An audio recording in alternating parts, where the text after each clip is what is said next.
కాంగ్రెస్ భాజపా 70 ఏళ్ల పాలన, కేసీఆర్ 4.5 ఏళ్ల పాలనను బేరీజు వేసుకుని లోక్సభ ఎన్నికల్లో ఓటు వేయాలని తెరాస కార్యనిర్వాహక అధ్యక్షుడు కేటీఆర్ కోరారు.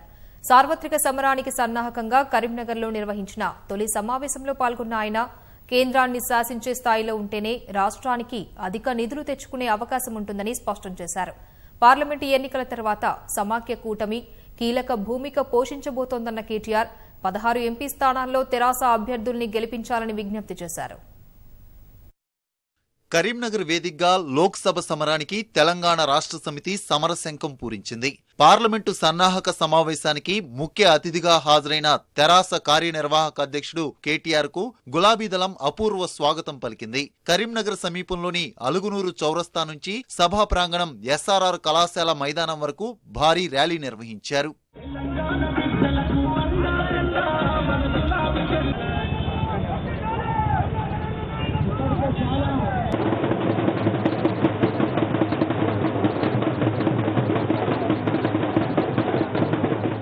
కరీంనగర్ నుంచి ఏ పని ప్రారంభించినా తెరాసకి కలిసి వస్తుందని, అందుకే సార్వత్రిక సమరానికి ఎక్కడి నుంచే నాంది పలుకుతున్నట్లు మంత్రులు తెలిపారు. ఇది బరకత్ గల జిల్లా, ఇది లక్ష్మి గల జిల్లా, ఆనాడు తెలంగాణ ఉద్యమానికి ఊపిరి పోసిన జిల్లా. మళ్లీ రేపు 16 మంది పార్లమెంట్ సభ్యులకు గెలిపించుకోవడం కోసం ఇక్కడి నుంచి తొలి శంఖారావం ఊదబోతున్న సందర్భం కాబట్టి కేంద్ర ప్రభుత్వం రాబోయే కాలంలో వాళ్ళంతటా వాళ్ళు రాష్ట్రానికి ఒక పని చేసి పెట్టే ఆస్కారం ఉండదు, ₹1 ఇచ్చే ఆస్కారం ఉండదు. మనం కొట్లాడితే తప్ప, మన హక్కు కోసం మనం అడిగితే తప్ప ఎవరు ఇచ్చే ఆస్కారం ఉండదు. 1969లో ఏర్పడ్డటువంటి హర్యానా రాష్ట్రానికి ఇప్పటి కూడా హైకోర్టు దిక్కులేదు.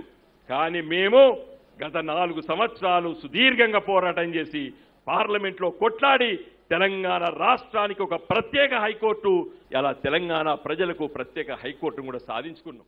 దేశ ప్రజల్లో మోదీపై ఉన్న భ్రమలు తొలగిపోయాయని, భాజపా కాంగ్రెస్ నేతృత్వంలోని కూటములు రెండూ కలిసినా కేంద్రంలో ప్రభుత్వం ఏర్పాటు చేసే పరిస్థితి లేదని కేటీఆర్ స్పష్టం చేశారు. నరేంద్ర మోడీ గారంటే ఏదో భ్రమ, ఆయనంటే ఏదో వచ్చి గొప్ప పని చేస్తాడు, దేశాన్ని ఏదో ఉద్ధరిస్తాడు అని చెప్పి దేశమంతటా కూడా కొంతమంది అనుకున్నారు. కానీ ఈ 5 ఏళ్ల కాలంలో నరేంద్ర మోడీ గారి వల్ల ఈ దేశం బాగుపడదు, ఈ దేశం ముందుకు పోదు అని దేశ ప్రజలకు కూడా అర్థమైంది. కాబట్టే ఈ మధ్యన జరిగిన ఎన్నికల్లో ఎక్కడికక్కడ ఎదురు దెబ్బలు తగులుతా ఉన్నాయి, రాష్ట్రాల్లో అధికారం కూడా పోతా ఉన్నది. బీజేపీ పార్టీకి ఎన్డీఏ కూటమికి 150-160 సీట్లకు మించి వచ్చే అవకాశం కనబడడం లేదు.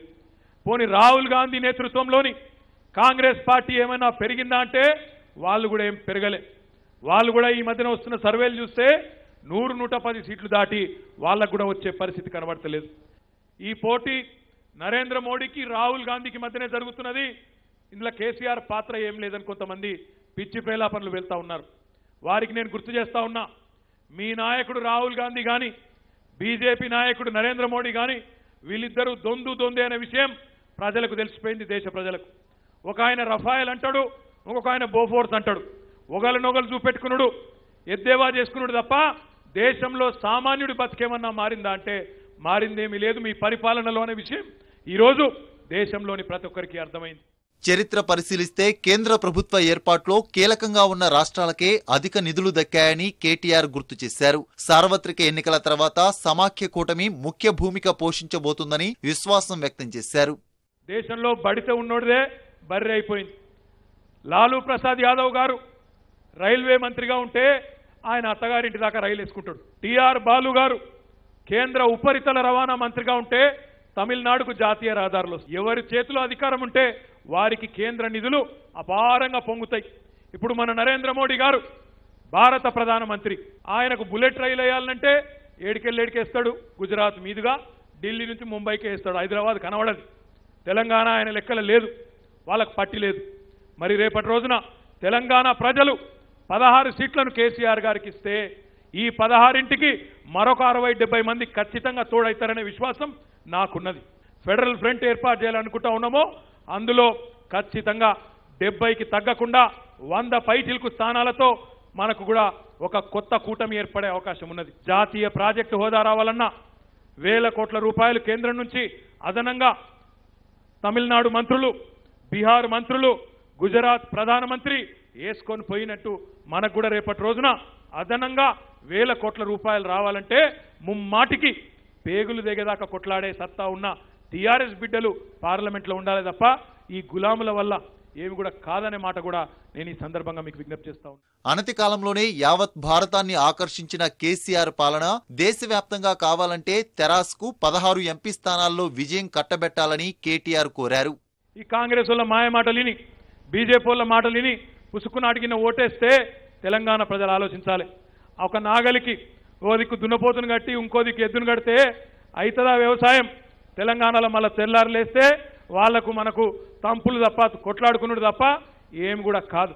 అటు కాంగ్రెస్ పాలన చూసినారు, ఇటు బీజేపీ పాలన చూసినారు. కానీ ఈ 71 సంవత్సరాల్లో సింహభాగం అవకాశాలు వాళ్ళకు కల్పించినప్పటికీ శుష్క ప్రియాలు శూన్య హస్తాలు అన్నట్టు మాటలు పెద్దగా చెప్తారు కానీ పనుల కాడికి వచ్చే వరకు మాత్రం పెద్దగా చెప్పే పరిస్థితి లేదు. కేసీఆర్ గారి పరిపాలన ఒకవైపు ఉన్నది. 71 ఏళ్లు మీరు అవకాశం ఇచ్చినా ఏమీ చేయని కాంగ్రెస్ బీజేపీల పరిపాలన మరొక వైపు ఉన్నది. ఓటు వేసే ముందు 1కి 2 సార్లు బేరీజు వేసుకొని ఈరోజు తెలంగాణలో జరుగుతున్న అభివృద్ధి రేపు దేశవ్యాప్తంగా అమలయ్యే విధంగా మన తీర్పు ఏకపక్షంగా ఉండాలి. 16కి 16 స్థానాల్లో గంటా పదంగా మన అభ్యర్థులను అఖండమైన మెజారిటీతో గెలిపించి బ్రహ్మాండంగా పార్లమెంటుకు పంపండి అని చెప్పి మళ్ళొక్కసారి కోరుకుంటూ జై తెలంగాణ. గురువారం వరంగల్, భువనగిరి లోక్సభ నియోజకవర్గాల్లో తెరాస సన్నాహక సమావేశాలు జరగనున్నాయి.